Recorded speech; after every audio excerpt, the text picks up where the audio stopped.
அனைவருக்கும் வணக்கம். இன்னைக்கு நம்ம செல்வி ராஜேந்திரன் கிச்சனில் மாதம் ஒரு தடவை நான் அஞ்சரைப்பெட்டியை இருக்கிற பொருளெல்லாம் எடுத்து வச்சுட்டு நல்லா கழுவி வெயிலில் காய வச்சு திருப்பி புதுசாக ஜாமான்கள்லாம் எல்லாம் கொட்டி வைப்பேன். அந்த வீடியோ தான் இன்னைக்கு நம்ம பார்க்க போகிறோம்.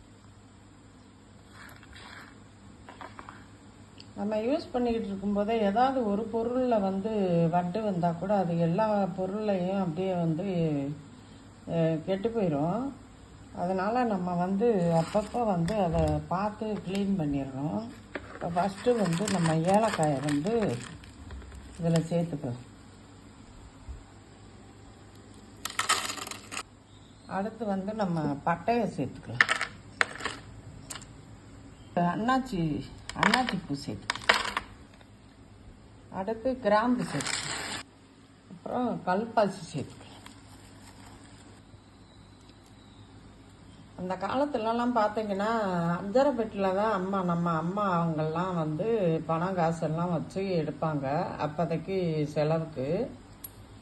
இப்பெல்லாம் யார் அஞ்சரைப்பெட்டியில் வைக்கிறா? இருந்தாலும் இந்த ஏலக்காயில் நான் கொஞ்சம் சில்லறை காசு எப்பயும் போட்டு வைப்பேன். அதனால் இந்த அஞ்சரை பெட்டிக்கு இது கன்னி மூளை. அதனால் இதில் கொஞ்சம் சில்லறை காசு போட்டு வச்சுக்கலாம். ஃபஸ்ட்டு தாளிக்கும் போது நம்ம எடுத்தோன்னா கடுகு தான் எடுப்போம்.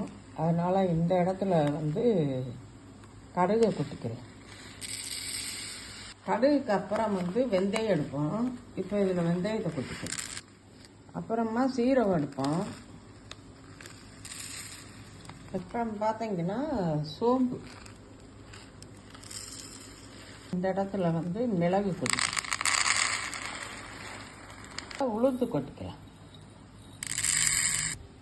இந்த மாதிரி மாதம் ஒரு தடவை நம்ம அஞ்சரைப்பெட்டியை சுத்தம் பண்ணி க்ளீனாக கழுவி வெயிலில் காய வச்சு இந்த மாதிரி ஃப்ரெஷ்ஷாக சாமான்களை போட்டு வச்சோன்னு சொன்னால் மேலே போட்டு வச்சா கொஞ்சம் தூசி இதுகள்லாம் இருக்கும், கொஞ்சம் வண்டு வைக்க ஆரம்பிக்கும்.